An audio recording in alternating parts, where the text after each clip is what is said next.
শুভ সকাল বন্ধুরা, কেমন আছো সবাই? আশা করি ভালো আছো। আমিও ভালো আছি। আমার ছেলেও স্কুল চলে গেছে, আমারও স্নান পুজো সব হয়ে গেছে। আর এখন যাব লাঞ্চ বানাতে, কারণ আমার হাজবেন্ড লাঞ্চ করে অফিস বেরোবেন।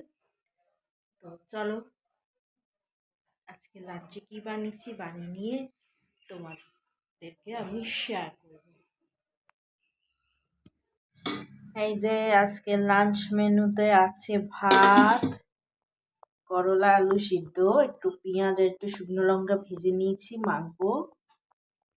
এটা ছেলের জন্য সব রকম সবজি দিয়ে মাছের ঝোল, আর এটা আমার আর ওর বাবার ফুলকপি আলু দিয়ে মাছের ঝোল আর লাল শাক ভাজা।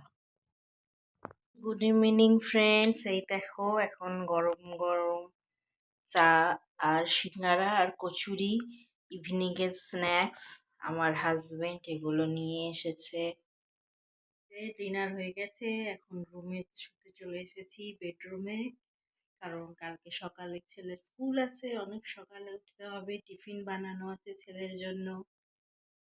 তো কালকে আবার একটা নতুন ব্লগের সঙ্গে দেখা করছি।